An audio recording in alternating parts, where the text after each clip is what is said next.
Assalamualaikum warahmatullahi wabarakatuh.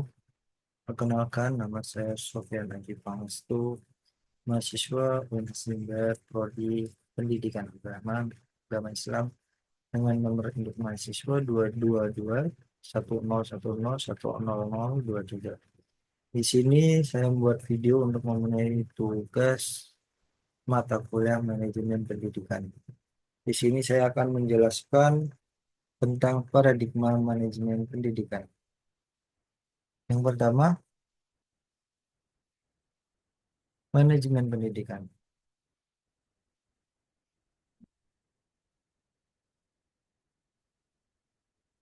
Yang pertama, manajemen pendidikan. Nah, adapun pengertian dari manajemen pendidikan ialah suatu proses perencanaan, pengorganisasian, pengarahan, pengawasan, dan penilaian berbagai sumber daya manusia, finansial, material, dan informasi dalam konteks pendidikan untuk mencapai tujuan pendidikan secara efektif dan efisien. Seperti pelajaran minggu lalu, manajemen tuh yang harus efektif dan efisien. Contohnya kayak patung batu, udah diukur mulai kecilnya lubangnya, tapasnya biar masuk ke dalam telinga. Dan adapun konsep dasar manajemen pendidikan ialah manajemen pendidikan berasal dari dua kata, manajemen dan pendidikan. Adapun manajemen artinya tuh merujuk pada proses mengelola sumber daya untuk mencapai tujuan tertentu. Nah, sedangkan pendidikan, arti dari pendidikan ialah proses pembelajaran dan pengembangan pengetahuan, keterampilan, dan nilai-nilai. Dengan demikian, manajemen pendidikan dapat diartikan sebagai upaya mengelola sumber daya pendidikan untuk mencapai tujuan pendidikan. Jadi begitu arti dari konsep dasar manajemen pendidikan. Dan yang kedua, poin kedua, fungsi manajemen pendidikan. Adapun fungsi manajemen pendidikan ialah memiliki beberapa fungsi. Yang pertama yaitu perencanaan, planning atau perencanaan. Yang pertama fungsi dari manajemen pendidikan ialah planning atau perencanaan proses menentukan tujuan dan merancang strategi untuk mencapainya. Terus poin fungsi manajemen pendidikan yang kedua ialah pengorganisasian. Nah, ini adalah proses mengatur dan mengalokasikan sumber daya manusia, material, dan finansial untuk mencapai tujuan pendidikan. Poin ketiga ialah pengarahan direktif. Proses memimpin dan memotivasi semua pihak yang terlibat dalam pendidikan untuk bekerja sama, benar ya,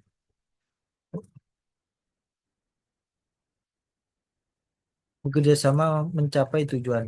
Dan yang poin keempat dari fungsi manajemen ialah pengawasan, yaitu proses memantau dan mengevaluasi pelaksanaan kegiatan pendidikan untuk memastikan bahwa tujuan pendidikan sudah telah tercapai. Yang kelima ialah penilaian evaluating, proses mengukur keberhasilan pelaksanaan program pendidikan. Jadi, fungsi manajemen pendidikan itu ada lima, yaitu yang pertama perencanaan, yang kedua pengorganisasian, yang ketiga pengarahan, keempat pengawasan, dan kelima penilaian. Begitulah. Dan poin ketiga dari manajemen pendidikan adalah prinsip-prinsip manajemen pendidikan. Adapun prinsip-prinsip manajemen pendidikan itu adalah prinsip efisiensi, menggunakan sumber daya secara optimal untuk mencapai hasil maksimal. Ini berarti berarti apa? Prinsip manajemen pendidikan yang efisiensi ini adalah berarti menghindari pemborosan dan memastikan bahwa setiap sumber daya digunakan secara efektif. Yang keempat, prinsip efektivitas, mencapai tujuan pendidikan dengan cara yang tepat dan sesuai dengan kebutuhan ini.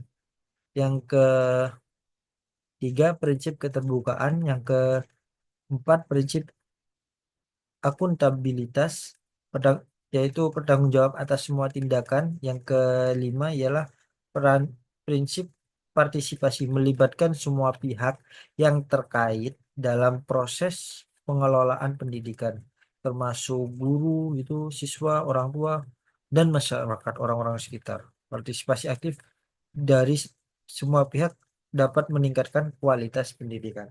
Jadi prinsip manajemen pendidikan itu ada 5, yaitu prinsip efisiensi, yang kedua efektivitas, yang ketiga keterbukaan, yang keempat akuntabilitas, yang kelima partisipasi. Dan ini saya membahas dengan poin keempat, yaitu selanjutnya poin keempat yaitu ruang lingkup manajemen pendidikan. Nah, adapun ruang lingkup manajemen pendidikan yaitu dibagi-bagi seperti manajemen kurikulum, manajemen peserta didik, manajemen pendidik dan tenaga kependidikan, yang keempat manajemen sarana dan prasarana, kelima manajemen keuangan, yang keenam manajemen hubungan masyarakat. Nggak mungkin satu orang memimpin kayak ketuanya tuh memimpin sarana prasarana, kurikulum, nggak mungkin. Itu ada dibagi di bidang masing-masing. Nah, contohnya seperti di kampus rektor nggak mungkin ngurusin sarana prasarana, nggak mungkin. Itu ada udah bagiannya sendiri-sendiri.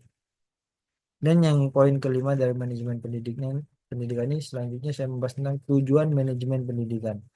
Adapun tujuan utama manajemen pendidikan ialah untuk meningkatkan kualitas pendidikan melalui pengelolaan yang efektif dan efisien. Beberapa tujuan manajemen pendidikan antara lain, yang pertama, meningkatkan kualitas pembelajaran dan pengajaran. Yang kedua, meningkatkan efisiensi penggunaan sumber daya pendidikan. Terus yang ketiga, meningkatkan partisipasi dan keterlibatan masyarakat dalam pendidikan. Yang keempat, meningkatkan akuntabilitas dan transparansi dalam pengelolaan pendidikan. Yang kelima, meningkatkan kesejahteraan, kesejahteraan dan profesionalisme pendidikan dan tenaga kependidikan. Selanjutnya saya membahas poin keenam, yaitu peran manajemen pendidikan dalam meningkatkan kualitas pendidikan. Nah, manajemen pendidikan memainkan peran penting dalam meningkatkan kualitas pendidikan. Beberapa peran tersebut adalah perencanaan strategis. Manajemen pendidikan membantu dalam merumuskan visi, misi dan tujuan pendidikan yang jelas.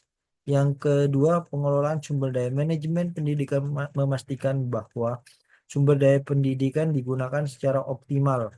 Ini termasuk pengelolaan guru, siswa, fasilitas, dan dana. Dan peningkatkan kualitas pembelajaran. Manajemen pendidikan membantu dalam mengembangkan kurikulum, metode pembelajaran, dan evaluasi yang efektif. Ini memastikan bahwa siswa mendapatkan pendidikan yang berkualitas. Dan pengembangan profesionalisme guru. Bukan siswa aja, tapi guru juga. Manajemen pendidikan mendukung pengembangan profesionalisme guru melalui pelatihan, workshop, dan program pengembangan lainnya. Nah, itu semua itu membantu meningkatkan kompetensi guru dalam mengajar. Dan peningkatan partisipasi masyarakat. Manajemen pendidikan melibatkan masyarakat dalam proses pendidikan, termasuk orang tua dan stakeholders, orang yang berkepentingan dalam pendidikan lainnya. Ini membantu membangun dukungan dan kerjasama untuk meningkatkan kualitas pendidikan. Dan poin ketujuh ini tantangan dalam manajemen. Adapun tantangan dalam manajemen pendidikan ialah yang pertama, keterbatasan sumber daya seperti dana, fasilitas, dan tenaga pendidik. Yang kedua, perubahan kurikulum. Perubahan kurikulum yang sering terjadi dapat menyulitkan dalam perencanaan dan pelaksanaan program pendidikan. Yang ketiga itu kualitas guru. Kualitas guru itu juga disebut tantangan yang tidak kualitas guru yang tidak merata dapat mempengaruhi kualitas pembelajaran. Masih banyak guru yang membutuhkan peningkatan kompetensi. Nah, tantangan teknologi juga. Kemajuan teknologi menuntut lembaga pendidikan untuk terus beradaptasi dan memanfaatkan teknologi dalam proses pembelajaran. Dan yang kelima, tuntutan masyarakat semakin menuntut kualitas pendidikan yang lebih baik, sehingga lembaga pendidikan harus terus berinovasi dan meningkatkan kualitas layanan. Yang kedelapan ialah strategi untuk meningkatkan manajemen pendidikan. Nah, meningkatkan anggaran pendidikan, pemerintah dan lembaga pendidikan perlu meningkatkan alokasi anggaran untuk pendidikan, termasuk untuk pelatihan guru, pengadaan fasilitas, dan pengembangan kurikulum. Yang kedua, pelatihan dan pengembangan guru. Guru juga melakukan pelatihan dan pengembangan profesional guru. Biar guru menjadi guru profesional perlu ditingkatkan untuk meningkatkan kompetensi dan kualitas mengajar melalui workshop atau latihan-latihan yang lainnya. Dan pemanfaatan teknologi. Lembaga di pendidik perlu memanfaatkan teknologi dalam proses pembelajaran termasuk penggunaan e-learning, multimedia, atau alat-alat digital lainnya. Partisipasi masyarakat. Meningkatkan partisipasi masyarakat dalam pendidikan termasuk melalui komite sekolah, orang tua, dan stakeholder orang yang berkepentingan lainnya. Yang keempat, evaluasi dan monitoring. Melakukan evaluasi dan monitoring secara berkala untuk memastikan bahwa program pendidikan berjalan sesuai dengan rencana dan mencapai tujuan yang diinginkan.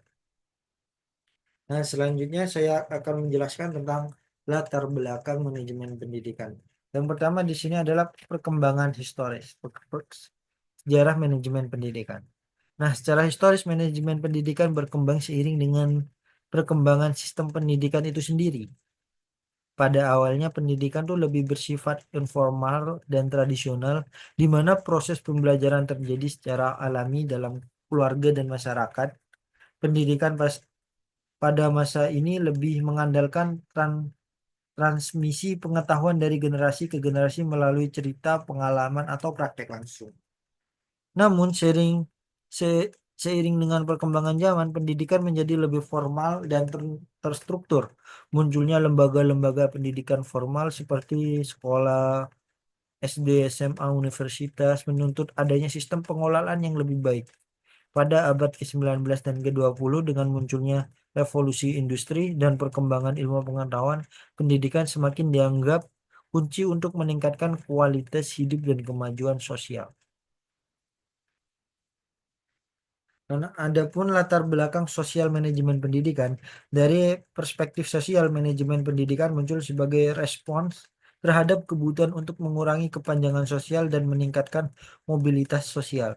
Pendidikan itu dianggap sebagai alat untuk mencapai kesetaraan sosial, biar kesetaraan sosial dan memberikan kesempatan yang sama bagi semua individu untuk mengembangkan potensi mereka. Dan yang ketiga, latar belakang ekonomi manajemen pendidikan. Dari segi ekonomi ini, pendidikan dianggap sebagai investasi jangka panjang yang dapat meningkatkan produktivitas dan pertumbuhan ekonomi. Nah, pendidikan yang berkualitas dapat menghasilkan tenaga kerja yang terampil dan kompeten yang pada gilirannya dapat meningkatkan daya saing suatu negara di pasar global. Namun, untuk mencapai hal ini diperlukan manajemen pendidikan yang efektif. Manajemen pendidikan bertanggung jawab untuk mengelola sumber daya finansial, material, dan manusia dalam pendidikan. Ini termasuk perencanaan anggaran, pengelolaan fasilitas, dan pengembangan tenaga pendidikan. Yang keempat, latar belakang teknologi dan gelombang. Nah, perkembangan teknologis. Teknologi sekarang tuh semakin canggih ya, karena perkembangan teknologi dan globalisasi ini juga memengaruhi latar belakang manajemen pendidikan. Teknologi telah mengubah cara pembelajaran dan administrasi pendidikan. Teknologi informasi dan komunikasi telah membuka peluang baru untuk pembelajaran jarak jauh, daring kayak gini. Terus pembelajaran berbasis komputer dan penggunaan multimedia dalam pendidikan. Nah, manajemen pendidikan ini diperlukan untuk mengintegrasikan teknologi ke dalam proses pembelajaran dan administrasi pendidikan. Ini melibatkan pelatihan guru dalam penggunaan teknologi, pengembangan instruktur teknologi, dan pengelolaan sumber daya digital. Yang kelima itu tantangan. Nah, adapun tantangan dari manajemen pendidikan itu keterbatasan sumber daya, dana, fasilitas, dan tenaga pendidikan, tantangan teknologi, kemajuan, nah semuanya. Seperti yang saya jelaskan tadi. Dan yang kedua ialah tujuan manajemen pendidikan.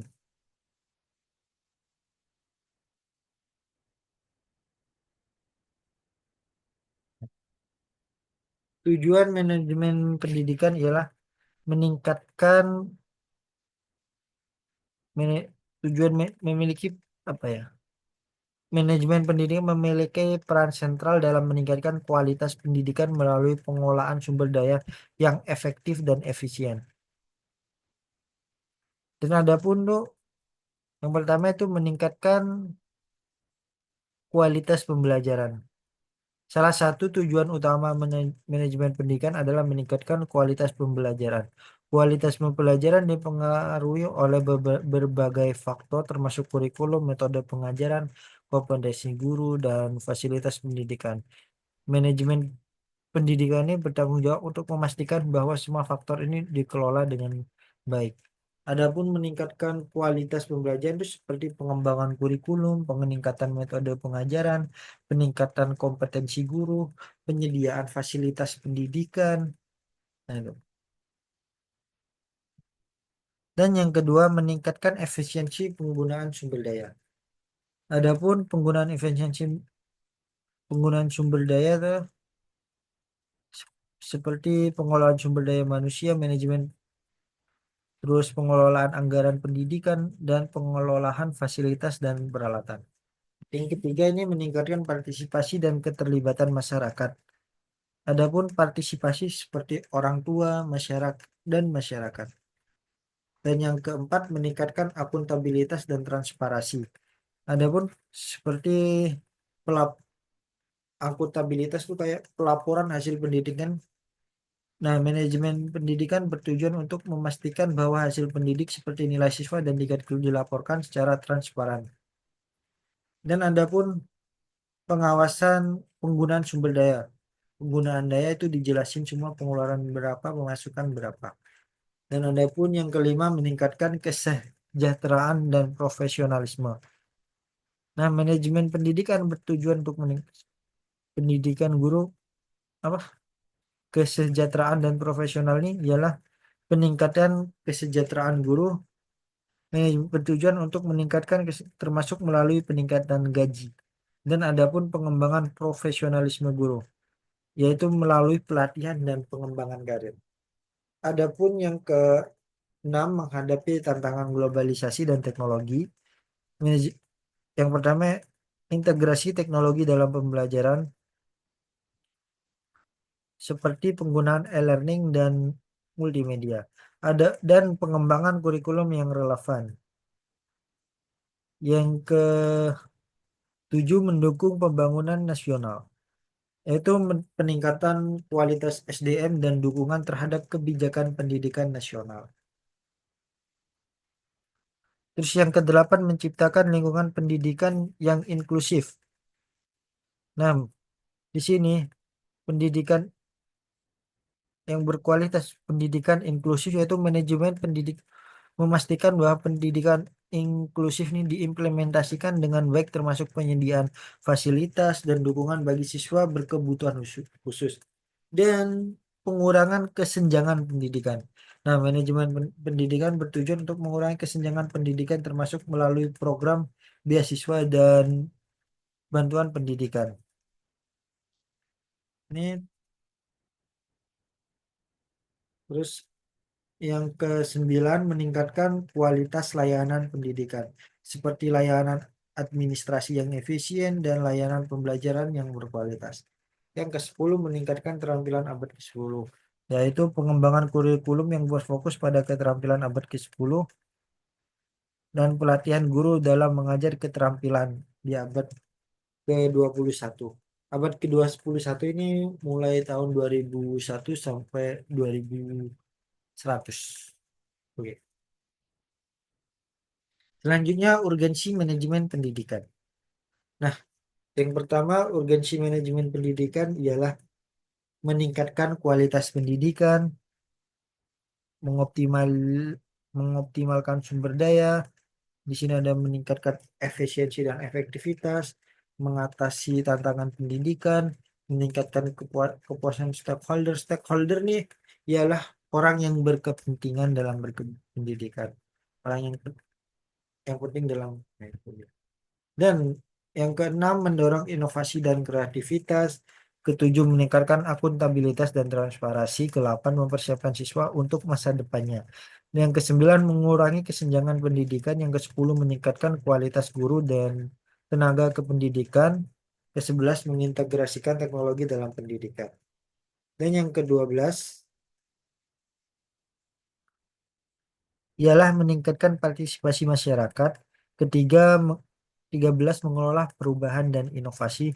Ke-14, meningkatkan kesejahteraan siswa dan guru.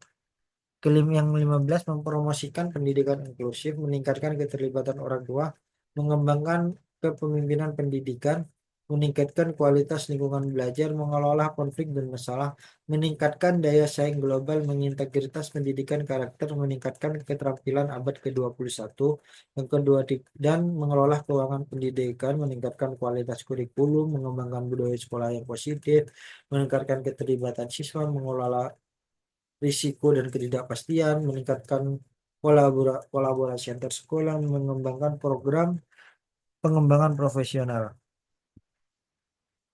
Yang ke-30 yang terakhir, meningkatkan kualitas evaluasi dan penilaian.